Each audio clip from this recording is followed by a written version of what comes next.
I'm still in my home country of Switzerland, but once I'll cross this bridge behind me, I'll be in the Principality of Liechtenstein. The Alte Rheinbrücke was built in the 13th century and is one of Europe's oldest bridges. It is named after the river that flows underneath the bridge, the Rhine. At the time, this wooden bridge was a marvel of engineering and enabled locals to move goods and animals between the two countries.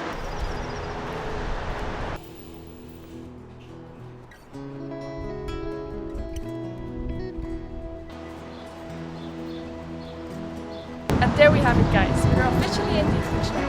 This is Vaduz, the capital.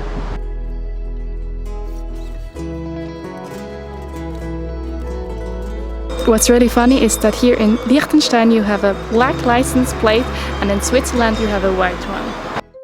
The Vaduz castle sits about 120 meters above the city. It's Liechtenstein's landmark and the residency of the monarch. You can tour it because the family lives there year-round.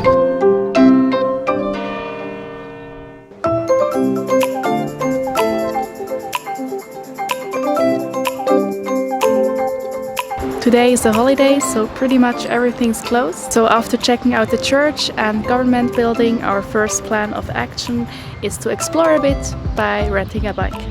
Quick pit stop, apparently it's a thing to get your passport stamped, so let's do that first. The stamp will cost 3 Swiss francs, which is the same currency as in Switzerland.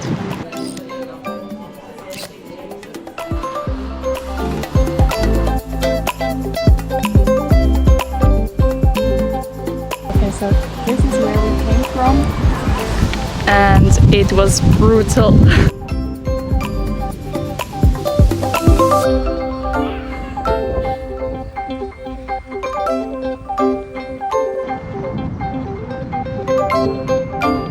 So that's a wrap for day 1. Now we're gonna find some food and I'll see you tomorrow. Hoi! So today it's day 2 and we decided that yesterday's biking wasn't enough. So today we're doing part 1 of the Liechtenstein trail in reverse. So today's route started in Vaduz.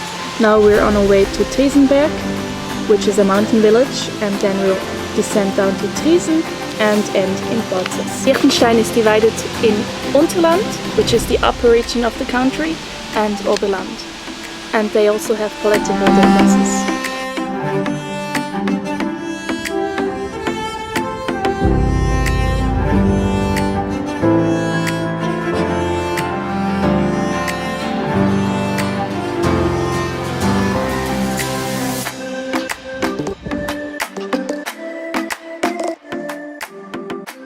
So right now we're in Triesenberg, which has a history of people immigrating here from Vaduz in the 13th century. So the dialect spoken here is quite different.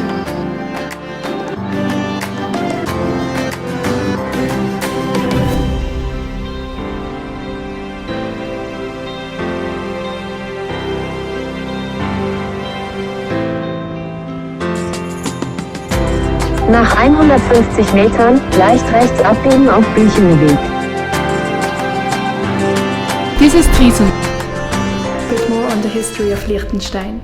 Since 1719, Liechtenstein has been a principality ruled by the princely house of Liechtenstein, initially under the Holy Roman Empire, and later as an independent sovereign state. The current monarch, Prince Hans Adam II, is the richest monarch in Europe, even more rich and powerful than Prince Charles. He has a lot of control, like being able to stop wars and being able to make changes to the constitution.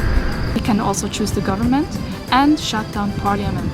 Every law might also be voted on by the people, just like in Switzerland. Liechtenstein holds conservative beliefs, such as banning abortions. Geographically, this country is tiny.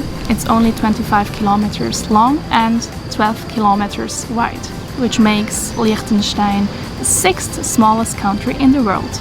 39,000 people live here, and it's also one of the richest countries globally. And guess what? It's got 6 casinos. Yes, they also call it the Las Vegas of the Alps.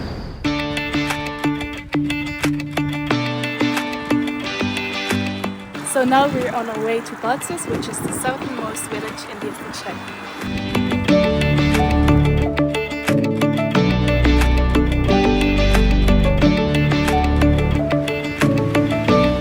Hoi! So this is how you say hey Liechtenstein. They're all about the informal foods.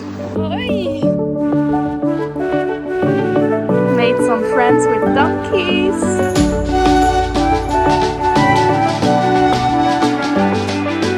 So now we're just driving all the way up to Gutenberg.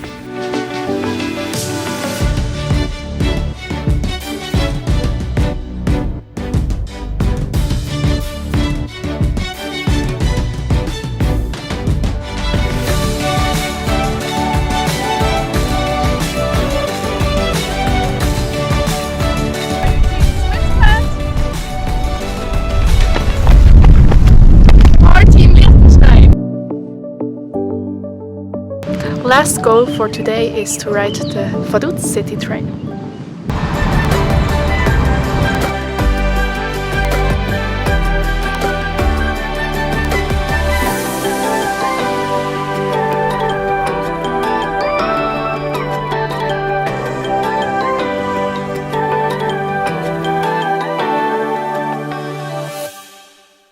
Hoi, last day, best day.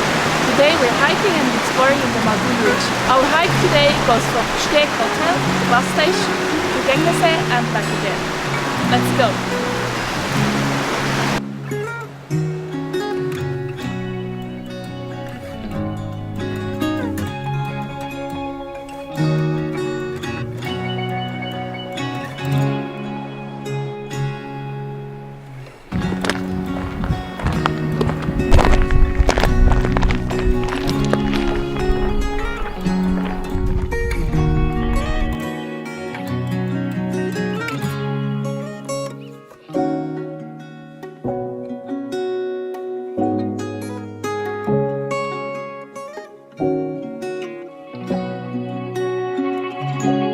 So this hike has some beautiful views, but I find it more like a walk, so if you're into longer hikes, I've heard great things about the Fürsten-China-Weg, which is named after Princess China.